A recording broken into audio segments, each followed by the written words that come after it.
অভিক খেতে আয়, ভাত ঠান্ডা হয়ে যাচ্ছে। অভিকের মা একতলার খাবার ঘর থেকে গলা চড়িয়ে দোতলায় নিজের ঘরে বসে থাকা অভিককে ডাকে। অভিকও বাধ্য ছেলের মতন নিচে নেমে আসে।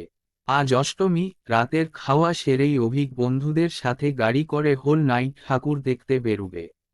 বন্ধুদের সাথে ঠাকুর দেখা তো আসলে ছুতো। আসল উদ্দেশ্য দূরে কোথাও গিয়ে সারা রাত ধরে মদ খাওয়া এবং ভোর ভোর ফিরে আসা। অভিকের সব বন্ধুদের কাছে বিষয়টি আনন্দ ও উত্তেজনার হলেও অভিকের মেজাজ সকাল থেকেই খারাপ।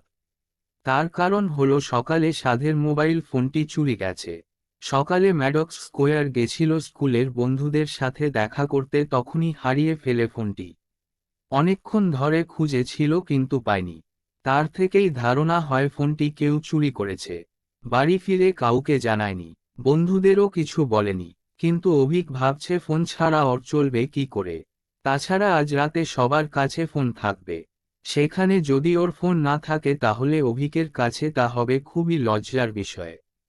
খাওয়ার টেবিলে কোনো কথা বলে না অভিক। টেবিলে ওর সাথে আরও একজন খাচ্ছে, অভিকের মামা। অভিক আর অভিকের মা মামা বাড়িতে থাকে। অভিকের বাবা মারা যাওয়ার পর দুজনে মামাবাড়িতে চলে আসে। অভিকের বাবার ম্যাসিভ হার্ট অ্যাটাক হয়। খুব অল্প বয়সে বাবাকে হারিয়ে অভিকের জীবনে অনেকখানি পরিবর্তন আসে। খাওয়ার সময় অভিকের মামা অভিকের সাথে কথা বলার চেষ্টা করলেও অভিক শুধু হ্যাঁ বা না বলেই চালিয়ে দেয়। অভিকের মামা বুঝতে পারে অভিক কথা বলতে আগ্রহী নয়। কথা থামিয়ে দেয় এবং খাওয়াতে মনোনিবেশ করে। কিন্তু বেশিক্ষণ কথা না বলে থাকতে পারে না। একটা কল চলে আসে। পকেট থেকে ফোনটা বার করে কলটি রিসিভ করে। অফিসের কল। কিছুক্ষণ কথা হয়। কথা হওয়ার পর ফোনটি আর নিজের পকেটে ঢোকায় না অভিকের মামা। ফোনটা টেবিলের ওপর রেখে দেয় এবং বেসিনের দিকে যায় হাত মুখ ধুতে। এই সুযোগে অভিক টেবিল থেকে ফোনটা নিয়ে নেয়। প্রথমে ফোনটিকে সুইচ অফ করে দেয় এবং নিজের পকেটে চালান করে দেয়। তারপর হাত মুখ ধুয়ে খাবার ঘর থেকে বেরিয়ে সোজা বাইরে দাঁড়িয়ে থাকা গাড়িটিতে উঠে পড়ে। অভিক উঠে পড়ার পর গাড়ি চলতে শুরু করে। গাড়িতে উঠে প্রথম যে কথাটি অভিক বলে তা হলো, নতুন একটা ফোন কিনলাম। অভিকের চুরির ইতিহাস আছে, এর আগেও বাড়ি থেকে অনেক কিছু চুরি করেছে। এদিকে অভিকের মামাও এতক্ষণে বুঝতে পেরেছে কে তার ফোন চুরি করেছে। অভিকের মামা ঠিক করে পুলিশে জানাবে। কিন্তু অভিকের মা শুনে ঘাবড়ে যায়, কারণ বুঝতে পারে পুলিশ যদি খোঁজা শুরু করে তাহলে অভিক ধরা পড়বে। দাদার সাথে অভিকের মায়ের এক প্রস্ত ঝগড়া হয়ে যায়। অভিকের মায়ের অনেক চেষ্টার পরও অভিকের মামা রাজি হয় না, ঠিক করে পুলিশে জানাবেই। অভিকের মা নিজের মোবাইল থেকে দাদার মোবাইলে কল করে অভিকের সাথে কথা বলার জন্য, কিন্তু অভিক ফোন ধরে না। অভিকের বন্ধুরা জিজ্ঞেস করে কেন কলটা রিসিভ করলি না। অভিক কোনো জবাব দেয় না। এরই মধ্যে অভিকের মা মেসেজ করে মামা পুলিশ স্টেশনে যাচ্ছে। অভিক এবারও কোনো জবাব দেয় না, মদ খাওয়াতে মনোনিবেশ করে। কিছুক্ষণ পরে একটা মেসেজ আসে অভিকের মামার ফোনে। পূর্ণিমা নামক একটি মেয়ে মেসেজ করেছে, আমি ফ্ল্যাটে চলে এসেছি, তুমি কতক্ষণ পরে আসবে। অভিক বুঝতে পারে না পূর্ণিমা নামক মহিলাটিকে। কোনো উত্তর দেয় না অভিক। কিছুক্ষণ পর আবার মেসেজ, তোমার ওয়াইফ ঠাকুর দেখতে বেরিয়েছে।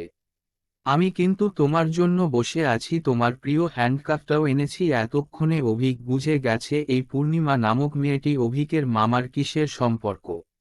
অভিক এবার মেসেজের রিপ্লাই করে, এই তো আর কিছুক্ষণের মধ্যে বেরব।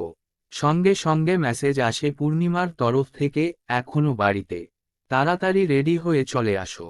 এরই মধ্যে অভিকের মামা পুলিশে জানিয়ে দিয়েছে যে তার ফোন চুরি গিয়েছে এবং সাথে এও জানিয়েছে যে সে তার ভাগ্নেকেই সন্দেহ করছে। অভিকের মামা জানায় অভিক সকালে ফিরবে। পুলিশ থেকে জানানো হয় সকালে অভিক বাড়ি ফিরলে যেন তাদের জানানো হয়। অভিকের মামা পুলিশকে জানিয়ে বাড়ি ফিরে আসে। এদিকে অভিক মামা সেজে পূর্ণিমা নামক মহিলাটির সাথে কথা বলে যাচ্ছে। মদ্যপান শেষ হলে একে একে সবাই বাড়ির দিকে ফেরা শুরু করে। অভিকও বুঝতে পারে তাকেও বাড়ি ফিরতে হবে। গাড়িটা বাড়ির সামনেই নামিয়ে দিয়ে চলে যায়। অভিক ধীরে ধীরে গাড়ি থেকে নেমে বাড়ির সামনে এসে দাঁড়ায়। বাড়ির বেল বাজায়, কাজের লোক এসে দরজা খুলে দেয়। অভিক নিজের ঘরে ঢুকে যায়। কাজের লোকটি অভিকের মামাকে খবর দেয়। অভিকের মামা অভিকের মামির ফোন থেকে পুলিশ স্টেশনে জানিয়ে দেয় যে অভিক ফিরেছে। পুলিশ স্টেশন থেকে জানানো হয় এখনই লোক পাঠানো হচ্ছে। কিছুক্ষণের মধ্যেই পুলিশ এসে হাজির হয়। এক অফিসার সোজা অভিকের ঘরে ঢুকে যায়। পিছন পিছন অভিকের মামা, মামি এবং মা ঢোকে। অভিক বুঝতে পারে সে ধরা পড়ে গেছে। সে পকেট থেকে মোবাইলটা বার করে মামার হাতে তুলে দেয়। অফিসারটি সঙ্গে সঙ্গে বলে, অনেক দেরি করে ফেলেছ, থানায় তোমাকে যেতেই হবে। অভিক পুলিশের কথার কোনো উত্তর দেয় না।